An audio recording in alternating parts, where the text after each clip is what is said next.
Konflik AS-Iran bukanlah hal yang abstrak.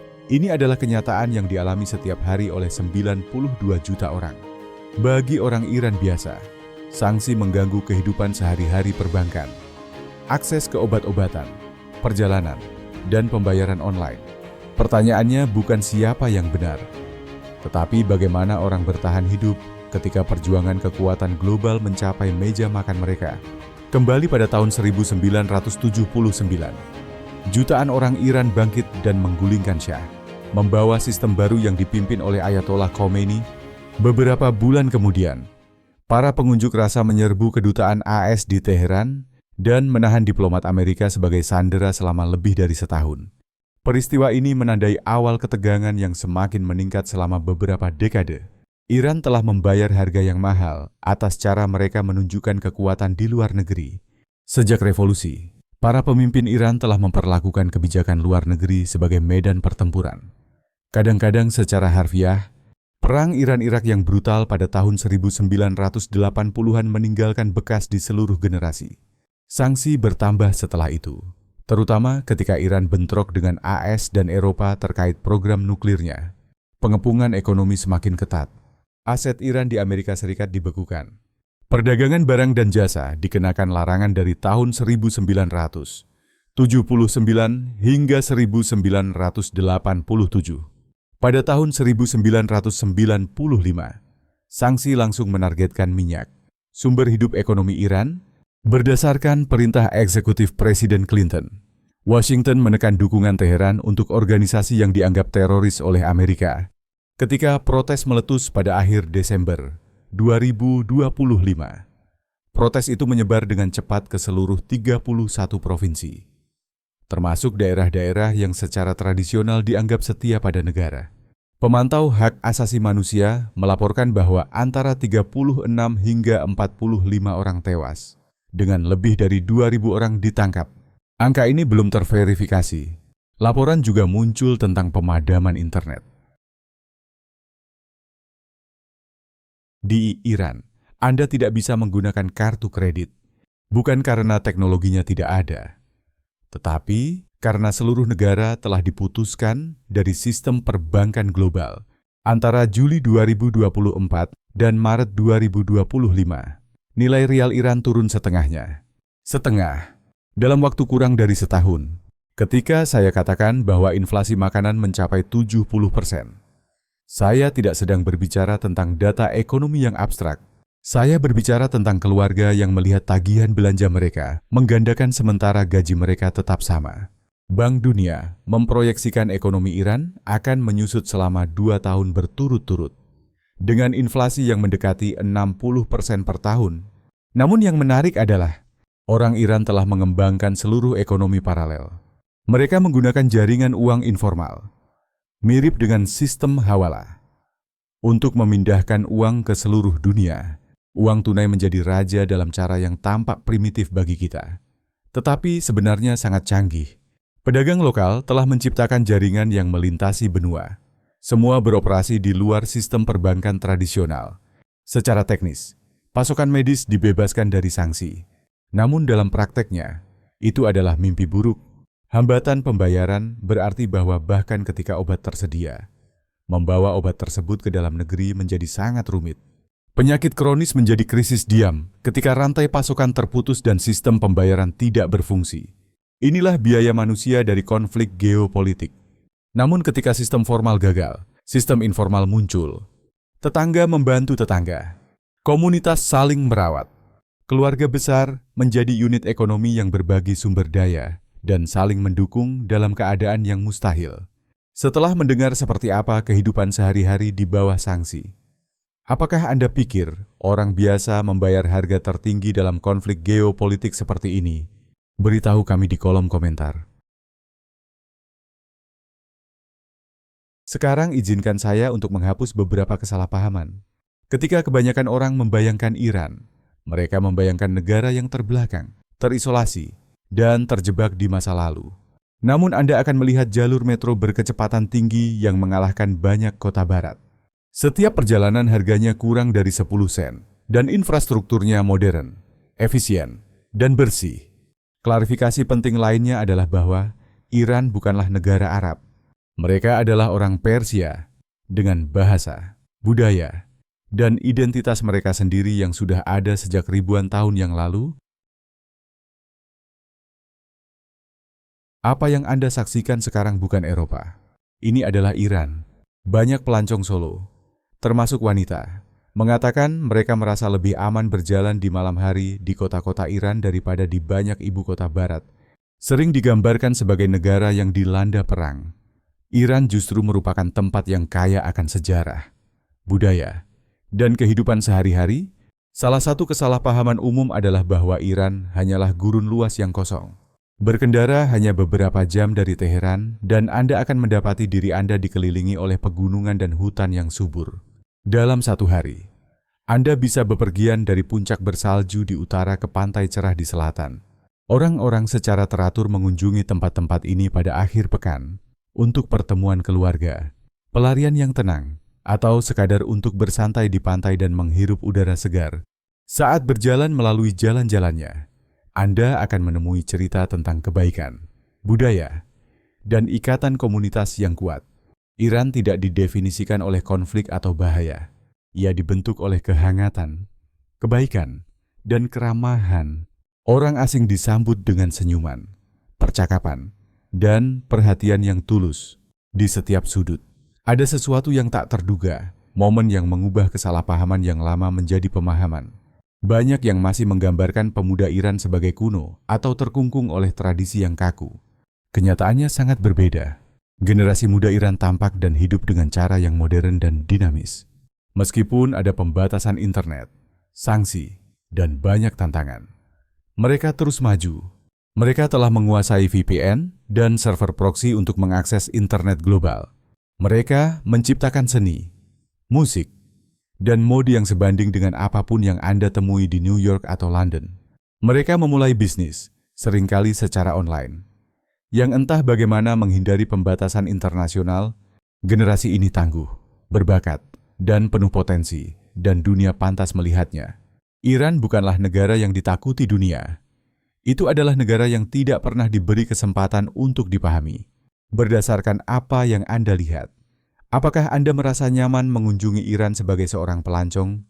Komentar ya atau tidak, ikuti saja insting Anda. Iran memiliki beberapa adat yang mungkin mengejutkan Anda.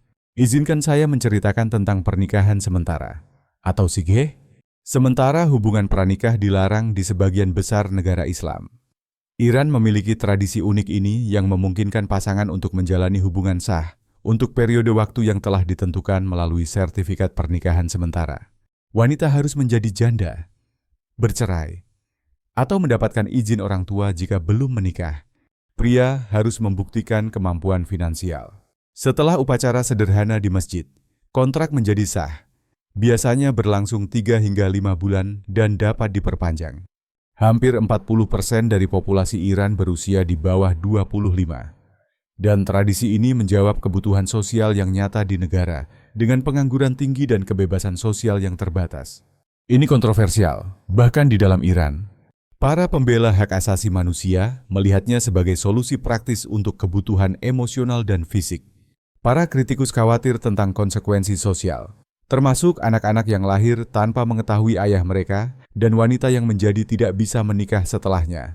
Meskipun sah, banyak orang muda Iran melihat sighe sebagai ketinggalan zaman atau bahkan tabu, sesuatu yang sah, tetapi tidak nyaman secara sosial. Jujurlah, bagaimana perasaan Anda tentang ide kontrak pernikahan sementara di dunia modern? Beritahu kami di kolom komentar. Jangan ragu untuk memberi like sebagai sedikit dukungan untuk kami. Dan jika ini adalah pertama kalinya kami berjumpa, pastikan untuk menekan tombol subscribe dan aktifkan pemberitahuan untuk tetap diperbarui dengan konten yang paling menarik.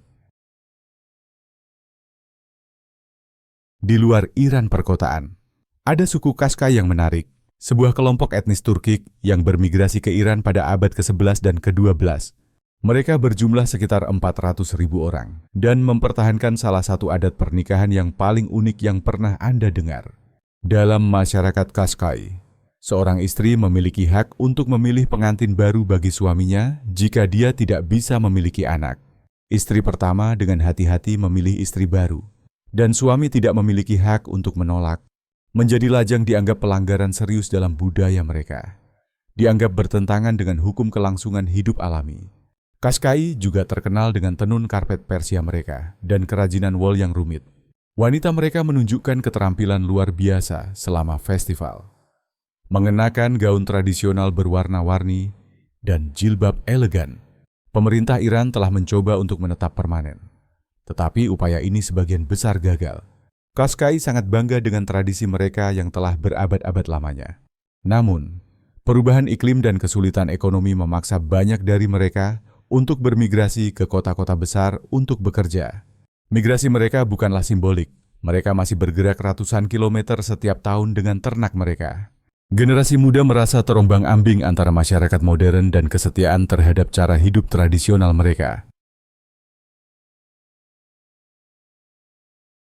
Ketika membicarakan Iran, tidak mungkin untuk mengabaikan keindahan menawan yang sering dikaitkan dengan wanita-wanitanya.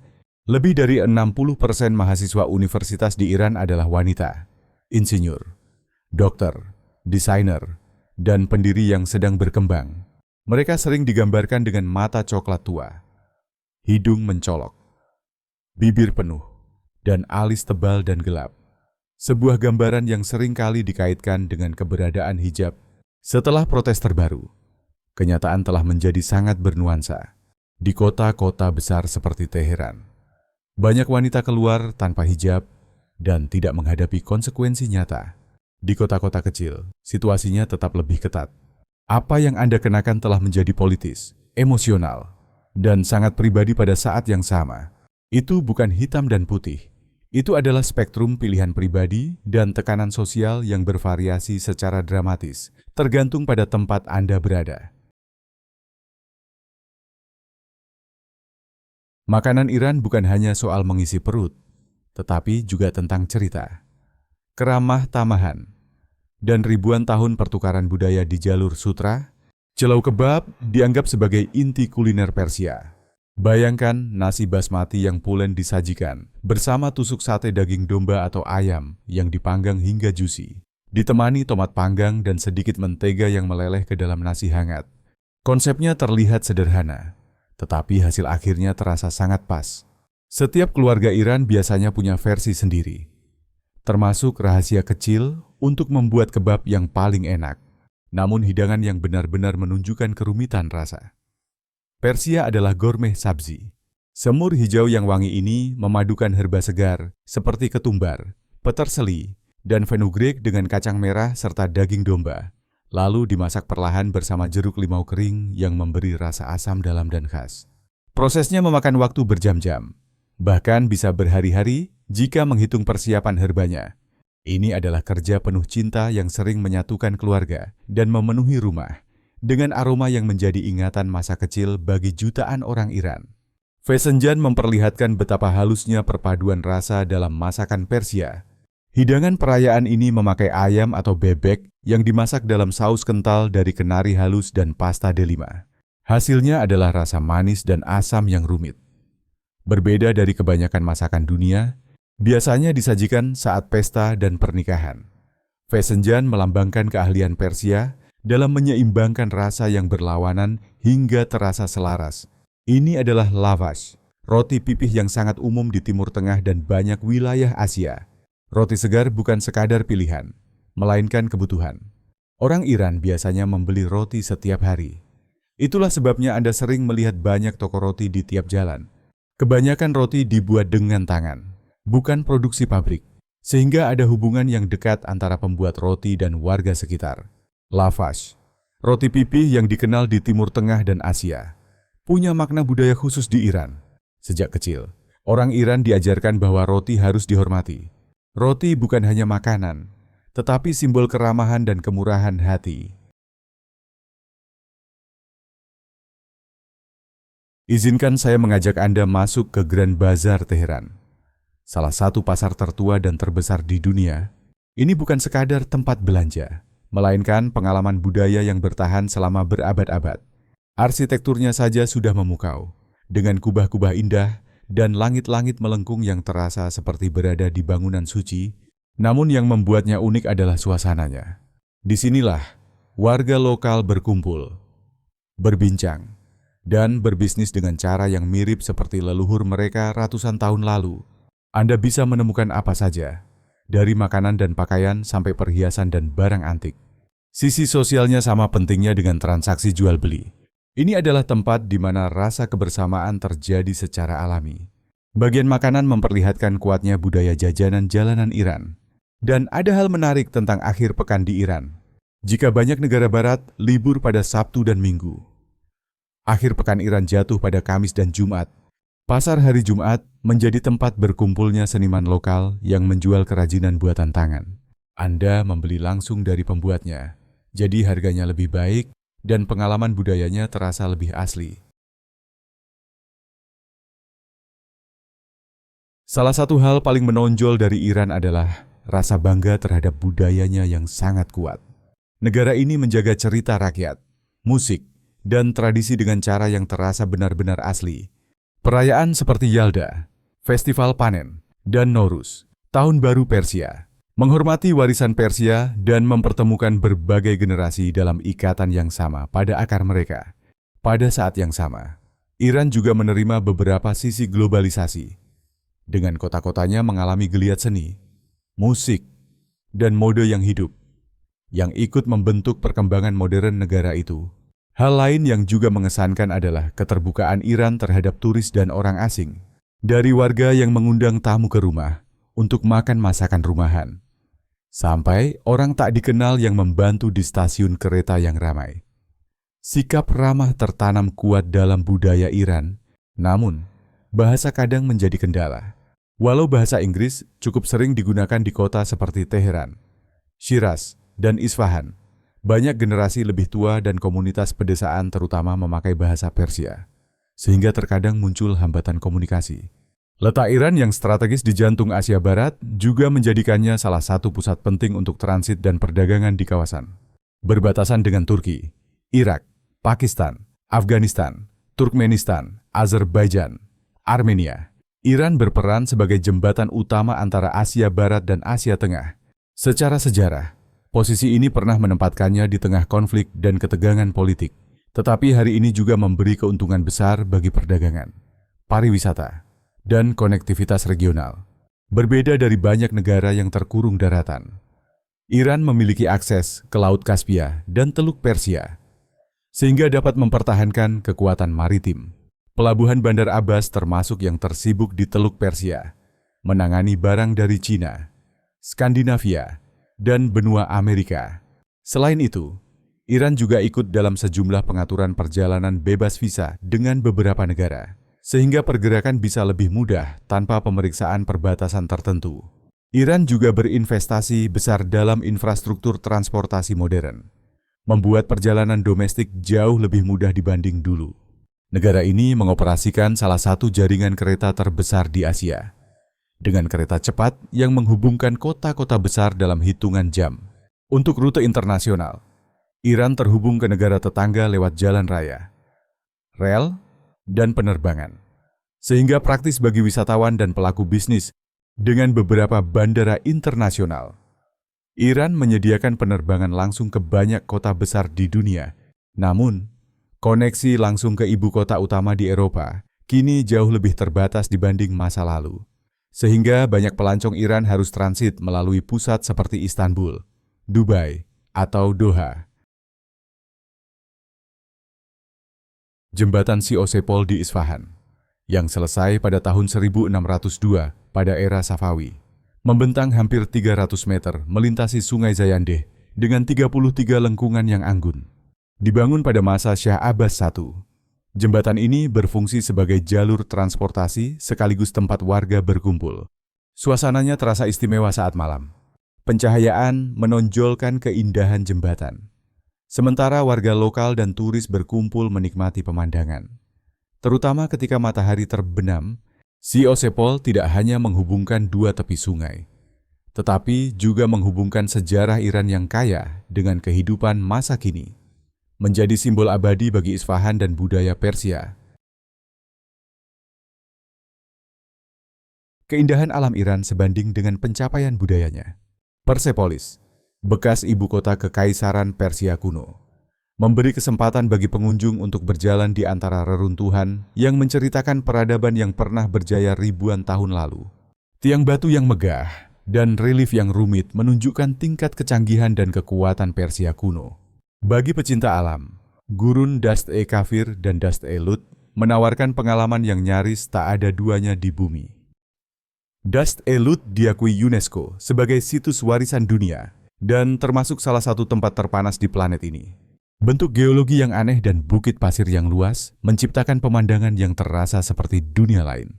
Shiraz, kota puisi dan mawar, menyimpan makam Hafez dan Saadi, dua penyair terbesar Iran yang karyanya masih sering dikutip setiap hari oleh orang biasa. Taman Era menampilkan lanskap dan arsitektur Persia klasik, menghadirkan ruang di mana alam dan kreativitas manusia menyatu menjadi sesuatu yang terasa melampaui keseharian.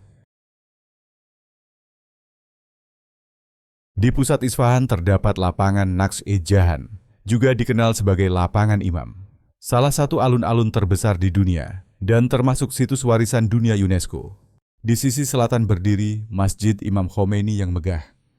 Selesai pada tahun 1629, bagian depannya dihiasi ubin rumit bernuansa biru dan pirus, membentuk pola geometris dan bunga yang memikat setiap pengunjung. Kubah utama, salah satu yang terbesar di Iran, mendominasi langit Isfahan. Namun ada hal yang benar-benar luar biasa dari masjid ini. Akustik di dalamnya dirancang begitu teliti, sehingga bisikan pun bisa terdengar jelas di seluruh ruangan. Lengkungan tinggi dan mosaik detail yang menghiasi dinding, serta langit-langit menciptakan suasana yang sekaligus spiritual dan artistik. Lapangan Naqsh-e-Jahan lebih dari sekadar tempat berkumpul bagi warga. Ia adalah pusat hidup yang ramai, dengan pasar yang sibuk dan air mancur bersejarah yang menambah pengalaman pengunjung. Dikelilingi bazar, istana, dan bangunan monumental lainnya. Lapangan ini memberi pengalaman mendalam tentang warisan budaya dan sejarah Isfahan. Perpaduan kemegahan arsitektur dan kehidupan sehari-hari yang berjalan di dalamnya menciptakan suasana yang sangat khas dan sulit dilupakan.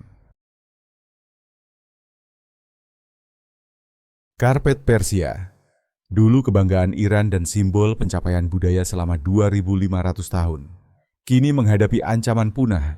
Karpet ini bukan sekadar alas lantai, melainkan harta yang bisa digulung. Dulu diincar orang Eropa pada abad pertengahan dan diperdagangkan lewat jalur sutra. Sekarang, karpet Persia standar bisa berharga sekitar $3.000. Sementara yang langka dapat mencapai ratusan ribu bahkan jutaan. Karpet Clark Sickle Leaf terjual seharga $33,7 juta di Sotheby's pada tahun 2013. Untuk membayangkannya, orang Amerika dengan pendapatan rata-rata per kapita harus bekerja hampir 400 tahun tanpa mengeluarkan uang sepeser pun untuk membeli satu karpet itu saja. Namun disinilah tragedinya. Keahlian menenun tradisional sedang meredup.